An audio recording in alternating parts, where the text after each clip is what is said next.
Might, Sure, we could. but Robert, just tell me a little bit about what you do and what's your job title and kind of leading into what you do. Yeah, basically, my job title is the audio video specialist here at Harmony, what was Harmony Adoptions Incorporated of Tennessee.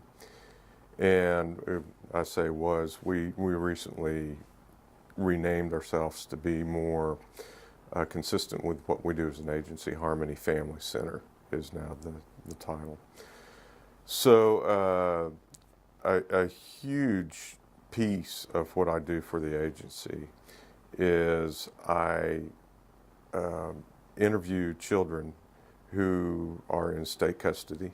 They're in the full guardianship of the state, and therefore they are available for adoption. And basically, the story is that back in about 2007, and this was, just when YouTube was beginning to come along. We thought, wouldn't it be cool to interview these kids and be able to put their video online so prospective parents could see it, see them tell their stories. And at the time, it was pretty much standard all across the nation that when you presented a child, basically what you presented was a file folder with somebody else's comments in black and white on print on paper about who the child is. So we thought, that you're actually moving from printed material to flesh and blood stories, and that's always going to be storytelling, and the more realistic the storytelling can be, the more effective it's going to be in communicating who the child is. I guess my next question, kind of building off of that, that was 2007. Mm-hmm. How has kind of your medium changed, or how you present these stories? How have they gotten better and better, or how has that process evolved? Yeah, and it has, and it's, as a nonprofit, it has been extremely difficult to keep up with the change because, even initially, it was expensive to get into this. The equipment that it takes, and of course, it's back when I started in the '80s in the TV business. I mean, what you see in my office now would have taken up a whole studio, and so it's become obviously a lot less expensive to do what we do. But still, as for nonprofits out there, it still represents, it is pretty costly. So that's been part of the race, is to try and keep up in the manner in which we could afford the computers, the processing power. During that time, what has happened in just in picture quality, when you think about your home television set, you've moved from standard definition to high definition as being kind of the standard. And so that requires a whole lot more processing in a computer. And then you consider, just things that go on with computers themselves, not just video-wise, but in graphics, what the computers are able to do, software, and how that has just revolutionized in what it can do. All that requires more processing, which in turn requires more money to be able to buy the machines to do that. So, but yeah, it's pretty amazing what you can do these days with video, the effects, and things like that. So, I mean, all along, part of the gimmick of working with these kids, part of what sells it to the kids, especially if they're younger, is talking about special effects that you can help them do. Hey, would you ever like to be, invisible or disappear maybe a super sports star. You know, pretty much the sky's the limit, and that's what the revolution in video technology has allowed. So that's part of the way that we've evolved in storytelling has been what we tell them we can do with special effects. When you're getting ready, let's start at the back and move forward. So you're getting ready to sit down to edit your video. What is your plan for a specific? Do you have a certain plan, a certain style that you want to bring in to a specific video? Yeah, my style, and it's always been this way, and it just I don't know, maybe it was an evolution, maybe it wasn't, but I always start with what I hope is a hook of some sort, some way in the first 10 seconds to hook. That might be a quote, something that I found online that runs consistent through their story. It might be one of their quotes that I use as a voiceover kind of thing over some stills. It might be a special effect. So that's one thing. I try and hook in the very first 10 seconds, and then whatever I do thematically, I try, and usually the hook starts the theme, and I try and stay consistent to that theme throughout. It's a look, it may be a look, it may be just a tempo, a feel to it. Can I answer? Yeah. Okay. No, that's perfectly fine. So starting from you said starting from the editing. Most often, I think it's a combination though of video material with stills, with pictures that we've taken, and those usually interrupt the segments of subject matter. Yeah. The subject matter is broken up by segments. Who I am, what I like to do, how old I am. I mean, these all constitute segments. What my history is, what my story is before coming into custody. Most of that is tragic material. Has to be handled with kid gloves at a lot of points. And then what they want in a family, and then any other kind of thing. So Robert, when you're going through the interviewing process, you're going to a kid that has been hurt in most cases, that has a great want. How do you conduct the interview process? Because that's probably the hardest part. Yeah. It's certainly, for me, it's the most draining part. And I will say, it feels like a therapy session. I've done therapy before. I have a background in therapy, so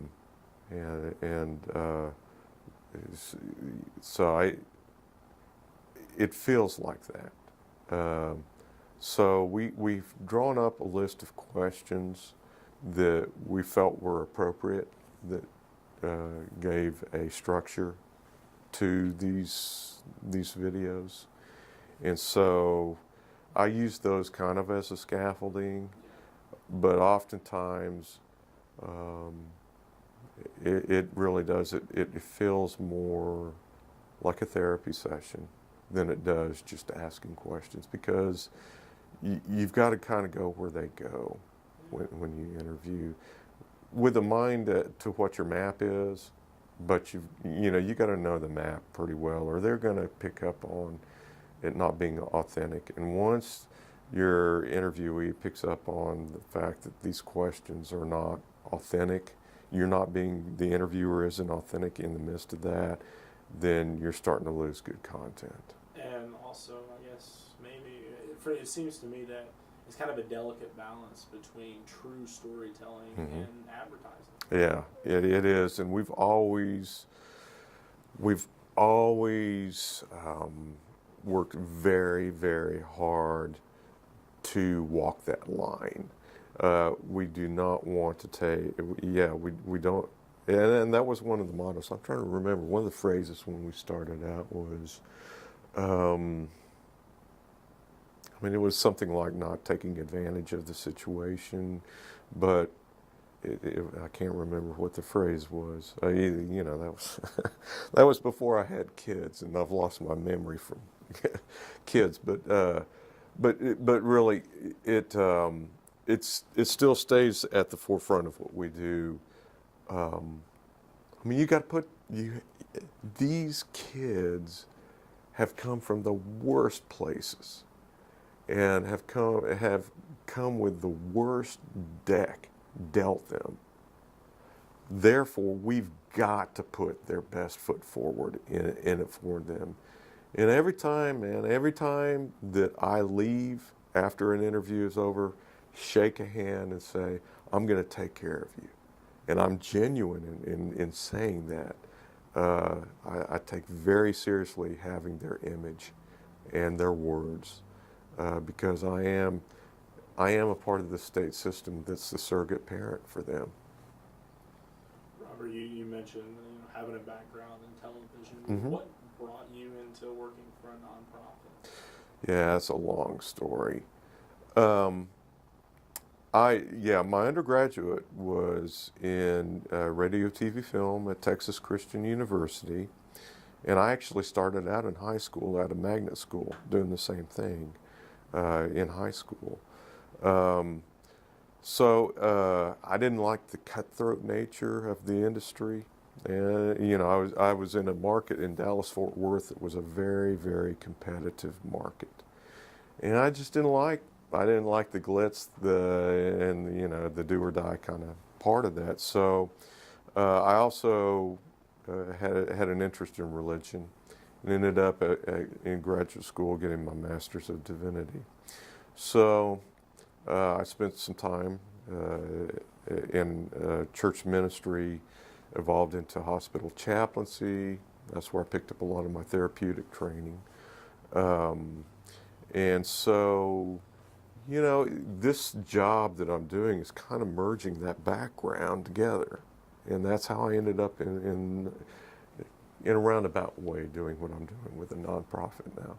But when you start off in radio, TV, you Mm-hmm. have a want to tell stories to people, don't you? I think that is absolutely. I very early on, and I think studying how effective sermons happened, it was storytelling. The most moving sermons that I can think of were not sermons that were teaching; they were telling stories. Jesus himself taught through stories. I think the whole biblical platform is storytelling, absolutely, and it's certainly Jesus. Now you're in a business where you combine all three. I just think it's incredible. Yeah, and I still see what I do as a ministry, honestly. You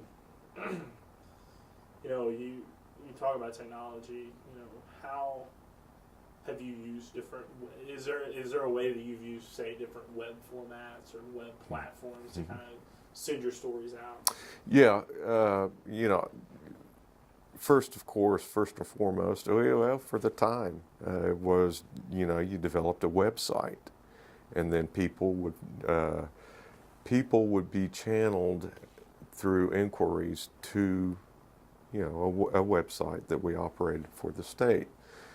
Well, man, it hadn't been hardly any time at all when we finally were feeling like we were clicking, got this website working the way it needed to work. You could do all these searches based upon age, sex, or gender, race, all this stuff. When this phenomenon called social media started coming out. And so it was like, ooh, we're starting to, and by the way, YouTube was, I think that was one of those things where we started, it was becoming popular, let's put it that way, when we were getting going back when we started it. But we were real concerned about YouTube because, these kids, there are some people that probably would like to do them harm and have ill intent for them. We didn't want to use YouTube because of that, because it's such a large platform. Things have changed in the meantime, but so we didn't really go the direction of YouTube. We decided to stick more with our own website. But like I said, social media has come along. So we went from, I think, I can't remember what our highest hits were on the website. I think at one point we had 31,000 hits on our videos in a month. And that's a decent audience. Well, we went from that to, in a single day, on a video that we sent out via Facebook, I think it had over 1,000 hits just in one day, which may be consistent. I mean, that would be consistent with our highest time in a month. If you had 31 days and 1,000 hits every day. But I think that it has gotten, our audience has become exponentially bigger each time that there's a change in the medium or media.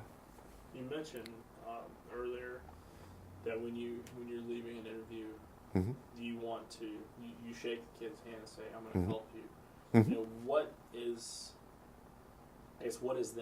the ultimate goal for each kid that you meet or each video that you make? Yeah. Each story you tell. Yeah, absolutely. It is that they find a permanent home, a place to call home. And I use that pretty broadly because I do think there's varying places that kids can find a home. It could be, the state has different kinds of arrangements because there's different needs out there. But I mean, a place where the child can find a family, can find a parent that's theirs forever, and a parent that owns the child, claims the child forever. I mean, that's the ultimate goal. Now, there's some other sub-goals in place there too, and one of them is that these are kids who, from day one, had power and control taken away from their lives. And it's a cascading story, or a story of cascading events in which power continues to be taken away. Day one, they were let go by the prime connection that they should have had, okay? From there, most of these kids, they wouldn't be in state custody if they had not been abused. Again, power taken away, taken away from them. The things that belong to me, are personal to me, were taken away from them by abuse, neglect. And then, if what a lot of them, another benchmark taking away of their power and control is that even though they were in these awful, awful situations, it was normal to them. The parents that were abusing them were taken away from them by the state. Again, you ask any number of these kids, they would have still preferred to stay in that situation, as bad as it was. They still would have. So, and then they get moved from one situation to another, to another, to another. Each time that happens, it's not them making that decision in many cases. So control, again, taken away from them. So one of the takeaways, again, that you're asking about, what's another takeaway for this project? It's to give them voice, to give them a way to seize control in a life where that hasn't taken place, to own their own story and tell their own story. It's not somebody writing a paper about them, writing up forms about them and telling this is who they are. No, it's giving them the opportunity to say this is who I am. And they get kind of a nice little perk out of it. They get what we call a virtual life book, which is a DVD where we put their choice of music on it. Music is one of those pretty personal things, you know? It's a powerful thing. If you can put their story to their favorite music, I mean, I don't know about you, but when I was in high school or I was in middle school, shoot, man, to have somebody sit down with me and record my story to some of my favorite things I do in life and put it to my favorite music, that would have been pretty nifty to have. Well, we give them that. And then, you know, what I was saying about the therapy, it might just be one session, but here's some dude off the street who doesn't know them from Jack, who's willing to sit down and listen and talk about their story. And just, you know, without judgment, just talk and be interested in hearing their story. I think all of those things kind of come together with what we do in what we call the In My Own Words project. Now, I understand ESPN may have been the first at that name. I think they had a In My Own Words somewhere back then, that maybe they still do. We came up with it totally separate. You know, it didn't have any knowledge that it was out there. But that's what we call this project. In every video references, I was talking about some of the consistent themes. Every video has In My Own Words in there somehow. That's what this is about. It's their own words.